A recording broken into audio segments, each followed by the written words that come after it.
Hi, everyone. My name is Matt, and I'm the youth and family pastor at Cornerstone Church in Marshfield. I'm here today with your Cornerstone Connection, a daily devotional. Well, today we're going to be in 2nd Chronicles chapter 10. If you'd like to make your way there, you can do that. But I'm actually going to start off by just reading a few Proverbs for us today. And the first of that is Proverbs chapter 12, verse 15, that says, "The way of a fool is right in his own eyes, but a wise man listens to advice." Proverbs 28, verse 26. "Whoever trusts in his own mind is a fool, but he who walks in wisdom will be delivered." In Proverbs 20, verse 18, "Plans are established by counsel, by wise guidance, wage war." I think it's clear what all three of these Proverbs speak to. That if we're going to be wise, it is important to seek wise counsel. If we prefer to walk in the way of a fool, well, let's either not seek that wise counsel and just do whatever our heart desires, or let's get people around us that are just going to tell us what we want to hear, right? Well, today in 2nd Chronicles chapter 10, we have a story that shows us these proverbs in action. Our main character is a man by the name of Rehoboam, and he has just assumed the throne as king of Israel. And he has a big decision to make. And so he has the option to listen to wise counsel or to simply surround himself with people that tell him what he wants to hear. Let's jump in there and see what happens, reading verses 1 through 18 in 2nd Chronicles chapter 10. It says, "Rehoboam went to Shechem, for all Israel had come to Shechem to make him king. And as soon as Jeroboam, the son of Nebat, heard of it, for he was in Egypt where he had fled from King Solomon, then Jeroboam returned from Egypt. And they sent and they called him, and Jeroboam and all Israel came and said to Rehoboam, 'Your father made our yoke heavy,'" that being Solomon.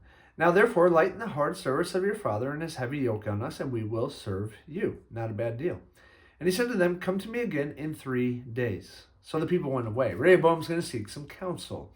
Verse 6, "Then King Rehoboam took counsel with the old men who had stood before Solomon his father while he was yet alive, saying, 'How do you advise me to answer this people?' And they said to him, 'If you will be good to this people and please them and speak good words to them, then they will be your servants forever.'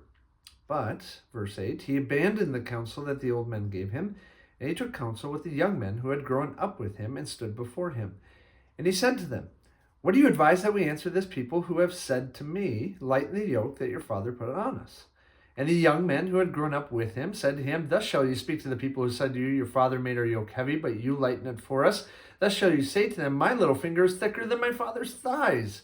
And now, whereas my father laid on you a heavy yoke, I will add to your yoke. My father disciplined you with whips, but I will discipline you with scorpions.' So Jeroboam and all the people came to Rehoboam the 3rd day, as the king said, 'Come to me again the 3rd day.' And the king answered them harshly, and forsaking the counsel of the old wise men. King Rehoboam spoke to them according to the counsel of the young men, saying, 'My father made your yoke heavy, but I will add to it. My father disciplined you with whips, but I will discipline you with scorpions.' So the king did not listen to the people, for it was a turn of affairs brought about by God, that the Lord might fulfill his word, which he spoke by Ahijah the Shilonite to Jeroboam the son of Nebat. And when all Israel saw that the king did not listen to them, the people answered the king, 'What portion have we in David? We have no inheritance in the son of Jesse. Each of you to your tents, O Israel. Look now to your own house, David.' So all Israel went to their tents. But Rehoboam reigned over the people of Judah, who lived in the cities of Judah. Then King Rehoboam sent Hadaram, who was taskmaster over the forced labor, and the people of Israel stoned him to death with stones. And King Rehoboam quickly mounted his chariot to flee to Jerusalem. So Israel has been in rebellion against the house of David to this day." Such a sad ending. You know, at the beginning of the story, there's so much hope. Rehoboam, it tells us, seeks counsel. He's got this decision to make as he's approached by Jeroboam, and he can make a decision that will be a blessing to the people who are requesting his help, but it would also be a blessing to his own people. And at the end of it, after he rejects the advice and the counsel of the old men, he seeks and receives the advice of the young men, the people that are just simply telling him what he wants to hear. All of a sudden, what he decides is both bad for the people of Jeroboam, but also for his own people, the people of Israel. And as the story concludes, the people of Israel are again living in rebellion. Friends, I think the story is clear. That the way of a fool is right in his own eyes, but a wise man listens to advice. You see, it's one thing for us to surround ourselves with wise counsel. It's a whole nother thing to actually receive that counsel and apply it.